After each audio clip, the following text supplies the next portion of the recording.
Sidang pra-peradilan Peggy Setiawan dikabulkan oleh majelis hakim dan Peggy Setiawan dinyatakan gugur status tersangkanya dan dibebaskan.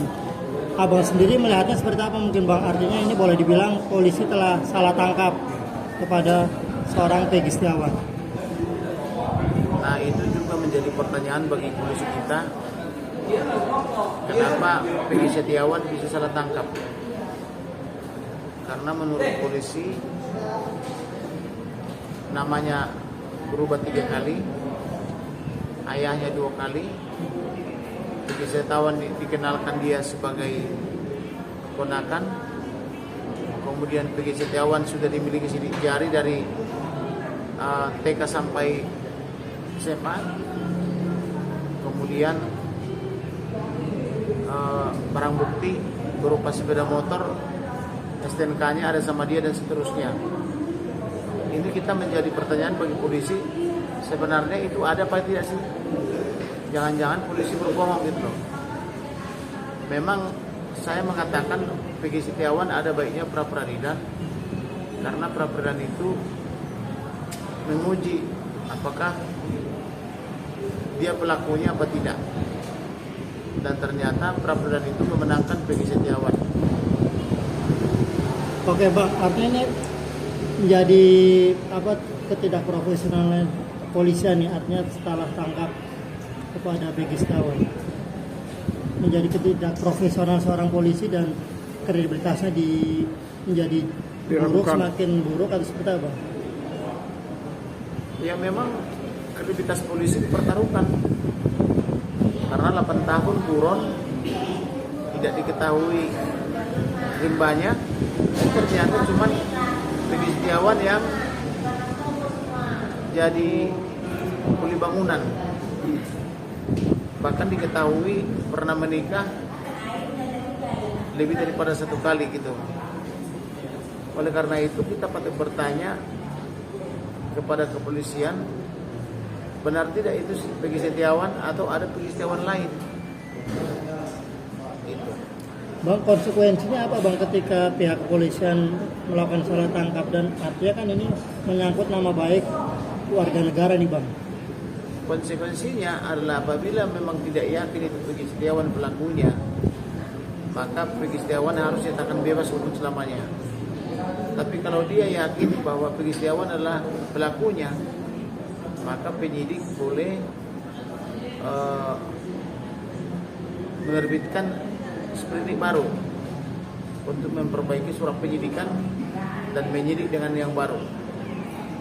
Bang, ini banyak juga artinya dari beberapa kalangan meminta pihak kepolisian, Polda dan jajarannya dicopot karena dianggap tidak profesional dalam menangani kasus yang menangkap Peggy Setiawan. Ya, makanya sebelum hal itu terjadi ada baiknya mereka perbaiki apakah mereka salah tangkap apa tidak, supaya mereka lebih terbuka, karena 8 tahun itu kan terpidana ya atau buron ya, pastilah mengetahui orangnya seperti apa, orang tuanya seperti apa, pekerjaannya apa. Nah, kenapa begitu meyakinkan polisi menyatakan di awal bahwa pelakunya adalah Peggy, ternyata setelah 8 tahun dia menyatakan atau Peggy Setiawan menyatakan bukan dia dan dikabulkan oleh majelis hakim gitu. Bang, artinya pihak kepolisian bisa dituntut nggak Bang secara perdata mungkin ya Bang? Ini kan kalau mereka mau menuntut secara perdata bisa ya? Karena tugas polisi adalah memberikan nama baik dan menjaga nama baik warga negaranya. Jadi kalau memang Peggy Setiawan tidak terlibat, artinya polisi juga harus memberikan pernyataan bahwa itu tidak terlibat, bahwa mereka salah tangkap. Bang, dan bisa dikatakan bilang pihak Peggy dan pengacara Peggy bilang akan mau minta ganti rugi senilai Ya, ganti rugi itu wajib, karena di dalam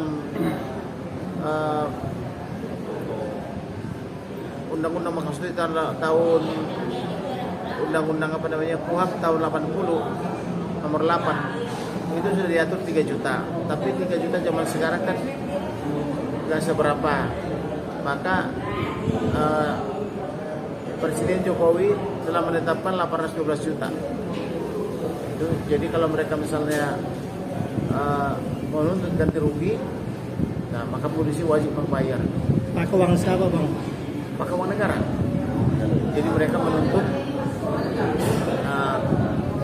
aparat polisi setempat ditambah dengan Menteri Keuangan. Bisa dibilang ini jadi bahan evaluasi pihak Polda Jabar khususnya tim penyidik karena dengan adanya ini ya bisa dibilang gagal menangkap atau gimana nih Pak?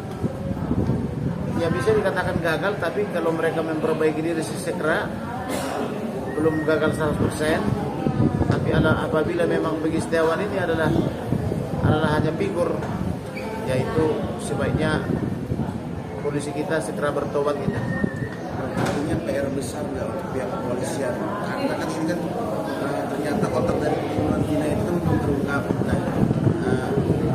Segera nggak mungkin abang sebagai pengacara senior melihatnya perlunya nggak pihak kepolisian ini untuk mencari siapa pelaku utamanya, karena kan pelakunya. Jadi polisi wajib mencari tahu pelakunya dari 8 tahun lalu. Kalau misalnya ada 3 buron itu siapa? Anak siapa? Sekolahnya di mana? Dia kan harus mencari tahu. Apalagi sampai 8 tahun. Jadi tidak ada lagi polisi misalnya tidak punya data.